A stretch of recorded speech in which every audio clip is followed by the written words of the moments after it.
Good morning, and welcome to Redeemer Lutheran Church. I'm Pastor Gary Lodehold. As we complete this week of looking at the significant place some women played in the story of God's plan of salvation, today we come to the Daughters of Zelophehad. Their story comes near the end of the book of Numbers in the Old Testament, but more importantly, it happens as the Hebrew people are about to enter the Promised Land. At issue was how the new land was to be divided. Let me back up to give you the lay of the land, so to speak. Jacob had 12 sons, and each son became the father of a tribe of the Hebrew people, so there were 12 tribes. They divided up the land into 12 divisions and cast lots to see which tribe would get which area.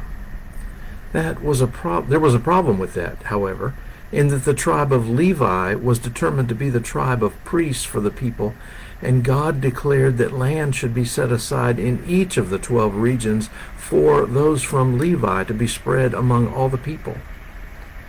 That meant now there were only 11 tribes left, and it was supposed to be 12. So they took Joseph's 2 sons, Ephraim and Manasseh, and declared them 2 tribes, and that brought it back to 12. So they divided the land up into 12 regions. Then each tribe cast lots among itself for how to divide up the land for each clan of the tribe. And then the clan cast lots to decide how to divide up the land for each family. They really believed that God would make the lots come out the way God wanted them to. So ownership of the land wasn't just something you got. It was God-given. Even more importantly, if it was given by God, it was given in perpetuity. In other words, it was yours now and forever. God gave it to you, and nothing can abrogate that. There is one more really important thing I haven't mentioned yet. In the society of that day, women had little to no place. All this division of land happened among men, the heads of their families. And that's where Zelophehad's daughters show up. As the people were doing all this dividing, Zelophehad's daughters showed up and presented their case before Moses. They were part of the tribe of Manasseh, and they pointed out that their father had had no sons, only daughters. There was no rule to allow women to inherit land, and so they argued that that wasn't right, that if this continued in this way, the name of their father would be lost to the clan. Moses took the matter to God, and God said that their cause was just.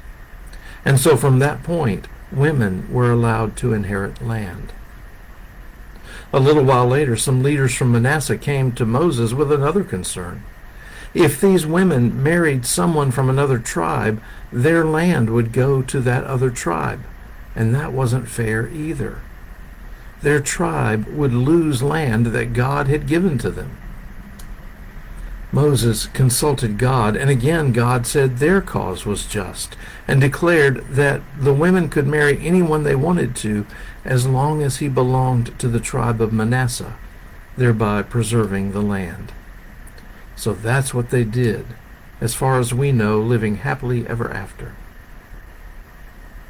Now, the reason this story is important doesn't have much to do with how they divided up the land. Rather, it has to do with how demeaning that culture was to women, and the fact that these 5 women stood up before one of the most significant leaders in world history and sought justice. And they got it. God took their side. And even in our world today, women aren't always treated with equal honor and respect, and it's important for us to see that even then, God did treat them that way.